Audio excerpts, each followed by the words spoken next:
Good morning, Busy Fit fam. This is Stephen Anderson, and I am your Busy Fit coach. Welcome to week 8, day 5 of your Busy Fit 90-day healthy habits coaching, and I'm so glad that you're here. Now, today we're going to go through our fourth and final less healthy food group, and that is dairy. And dairy refers to milk or anything made from the milk of a cow, goat, or sheep, whether it's pasteurized or unpasteurized. Now, cow's milk is perfectly appropriate and nutritious and healthy if you're a calf. But even once they get past the calf stage and get weaned off it, they don't even go back to it. So we're going to explain to you why it is on our less healthy food list, and I'll give you a hint, it really has nothing to do with the fat content.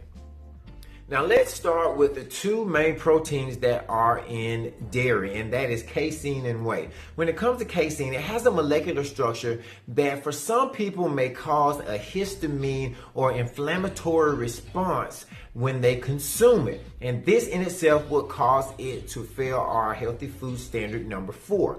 Now, everybody isn't affected by this, and even for the people who are affected, you may become so accustomed to the effects that you don't really notice them. So what we're going to do is take dairy out during the reset, and then when we come back after the reset for the reintroduction, you'll have a better idea as to whether you're one of those people who are affected by the casein protein. So let me remind you that a hormone is something that carries a message from one thing over a medium to another thing. So usually it's from one part of the body through the bloodstream to another part of the body. In this case, milk itself acts as a hormone from the mother to the offspring to get a message. And part of that message is carried via the whey protein. The whey protein mixed with the milk sugar lactose really causes an insulin spike in the blood levels. Now that makes a lot of sense to support the massive amount of growing that an infant has to do, but it's not so much for us. So this effect on the hormone system will violate our healthy food standard number 2. Another strike for milk. Now that we've talked about lactose, we've heard that before, but let me describe to you. Lactose is the carbohydrate or the sugar that is found in milk. Now this is not very easily digested by most people once you get out of the infancy phase.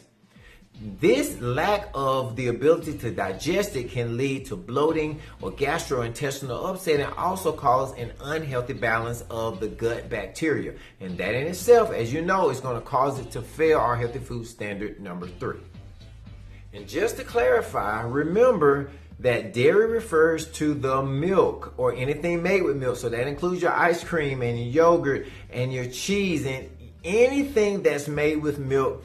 That is going to be covered under this time. Now, if you want more information about this, just simply refer to, It Starts With Food by Dallas and Melissa Hartwig, and they can give you a lot more information about it. Now, today, instead of going through our calls to action, I'm going to give you a little bit more of a preview on what we're going to be going through this weekend. It's going to be a very important weekend. We're going to go through and do our last weigh-in before the end of the reset. So there'll be no weigh-ins during the reset period. Also want to make sure that everybody is aligned with what the rules are going to be for the reset. So we'll be going over that this weekend. And of course, we have the prep up for the setup. So we have a lot going on this weekend, and I just want to make sure that I encourage you that you are getting to the real heart of the matter. All of this information we've been having is really just to tie it in so that we can go through this reset, and that will give you the information you need to make healthy choices for the rest of your life. So I'm looking forward to that, and until then, persist. Hang in there. You know all of your steps for your calls to action. I know I don't have to review them. So with that being said, I'll see you guys on tomorrow.